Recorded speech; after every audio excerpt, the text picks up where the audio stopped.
Friends, good morning everybody, welcome back to my channel. आशा करी सबाई भालो आछो। आज के आमरा आबारो दारुण इंटारेस्टिंग किछु साधारण ज्ञान बा जेनारेल नलेज निये हाजिर हयेछि। आशा करी तोमादेर भालो लागबे। चलो ताहले भिडियोटी शुरू करा जाक। आजकेर प्रथम प्रश्न बा जिके, नील रंगेर डिम देवा मुरगी कोन देशे पाওয়া যায়? অপশান আছে দেখো, চিলি, ফ্রান্স, ভারত, আমেরিকা। আমরা কিন্তু বিভিন্ন ধরনের খাবার খেয়ে থাকি, তার মধ্যে পুষ্টিকর খাবারও খেয়ে থাকি। তার মধ্যে ডিম কিন্তু একটি খুবই পুষ্টিকর খাবার, যেটি আমরা ছোট থেকে বড় কিন্তু সবাই খেয়ে থাকি। সাধারণত ডিমের বিভিন্ন ধরনের কালার হয়ে থাকে, তার মধ্যে সাদা কালার হয়ে থাকে, ব্রাউন বা বাদামি কালারের হয়ে থাকে। সেরকম এমন কি কোনো দেশের নাম আমাদের জানা রয়েছে যে দেশের মুরগি নীল রঙের ডিম পেড়ে থাকে? চলো তাহলে আজকে আমরা সেটি জেনে নিই। এখানে সঠিক অ্যান্সারটি হবে চিলি, অর্থাৎ চিলি দেশের মুরগিরা কিন্তু নীল রঙের ডিম পেড়ে থাকে। নেক্সট কি আছে? আজকের 2 নম্বর প্রশ্ন বা জিকে, মানুষের একটি কানে কয়টি হাড় থাকে? অপশান আছে দেখো, 2টি, 3টি, 5টি, একটিও নয়। আমরা জানি আমাদের শরীরে কিন্তু অনেক হাড় রয়েছে এবং সেগুলো ছোট অবস্থাতে যত সংখ্যক থাকে, বড় হলে কিন্তু কিছুটা কমে যায়, কারণ ছোট অনেক হাড় জুড়ে গিয়ে কিন্তু বড় আকারে ধারণ করে। সেরকম মানুষের একটি কানে কয়টি হাড় রয়েছে সেটি কি আমাদের জানা রয়েছে? চলো তাহলে আজকে আমরা সেটি জেনে নিই।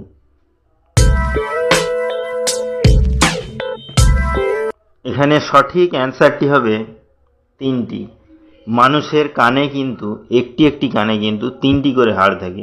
সেই 3টি হাড়ের নাম মেলিয়াস, ইনকাস এবং স্টেপিস। নেক্সট কি আছে?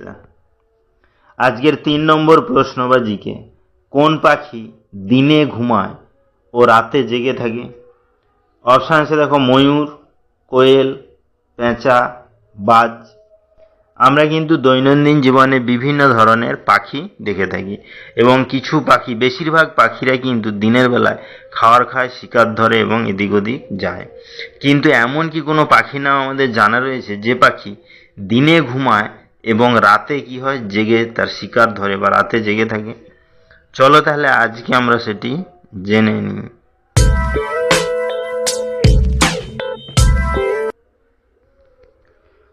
এখানে সঠিক অ্যান্সারটি হবে পেঁচা, অর্থাৎ পেঁচা এমন একটি পাখি যে কিন্তু দিনের বেলায় ঘুমায় ও রাতে কিন্তু জেগে থাকে।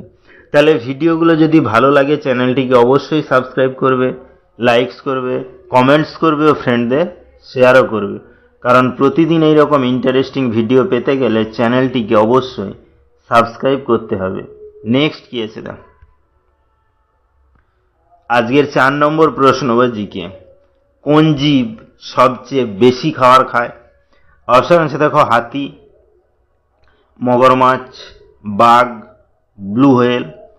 আমরা কিন্তু দৈনন্দিন জীবনে বিভিন্ন ধরনের প্রাণী দেখে থাকি, সেগুলোর আকার ও আকৃতি কিন্তু বিভিন্ন ধরনের হয়ে থাকে এবং সে অনুযায়ী তাদের খাবারের চাহিদাও কিন্তু আলাদা আলাদা হয়ে থাকে।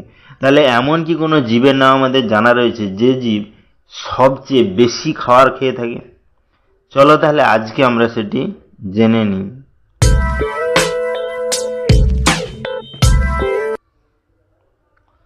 এখানে সঠিক অ্যান্সারটি হবে ব্লু হোয়েল, অর্থাৎ ব্লু হোয়েল এমন একটি সামুদ্রিক মাছ বা প্রাণী যে কিন্তু সবচেয়ে বেশি পরিমাণে খাবার খেয়ে থাকে। নেক্সট কি আছে?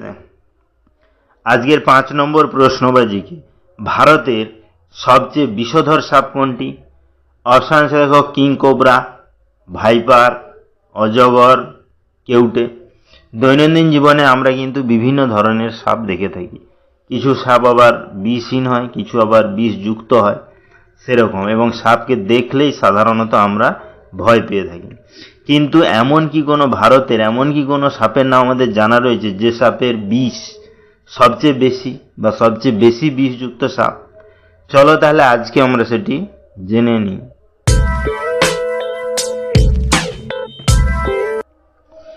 এখানে সঠিক অ্যান্সারটি হবে কিং কোবরা, অর্থাৎ ভারতের সবচেয়ে বিষধর সাপের নাম কিন্তু কিং কোবরা। নেক্সট কি আছে? আজকের 6 নম্বর প্রশ্ন বা জিকে, গরবা কোন রাজ্যের লোকনৃত্য? অপশান আছে দেখো, মহারাষ্ট্র, গুজরাট, রাজস্থান, উড়িষ্যা।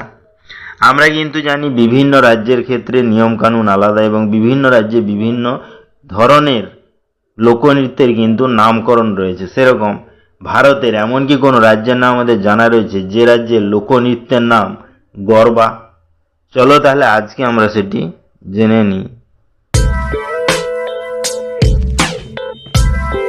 এখানে সঠিক অ্যান্সারটি হবে গুজরাট, অর্থাৎ ভারতের গুজরাট রাজ্যের লোকনৃত্যের নাম কিন্তু গরবা। নেক্সট কি আছে? আজকে 7 নম্বর প্রশ্ন বা জিকে, রামায়ণে সীতাকে কে হরণ করেছিল? অপশান আছে দেখো, রাবণ, সুগ্রীব, কংস, কুম্ভকর্ণ। আমরা কিন্তু বিখ্যাত গ্রন্থ হিসেবে জানি রামায়ণ এবং মহাভারত। তার মধ্যে রামায়ণে বিভিন্ন ধরনের চরিত্র রয়েছে, তার মধ্যে সীতা কিন্তু একটি গুরুত্বপূর্ণ চরিত্র। তো সেই রামায়ণে সীতাকে কে হরণ করেছিল সেটি কি আমাদের জানা রয়েছে? চলো তাহলে আজকে আমরা সেটি জেনে নিই।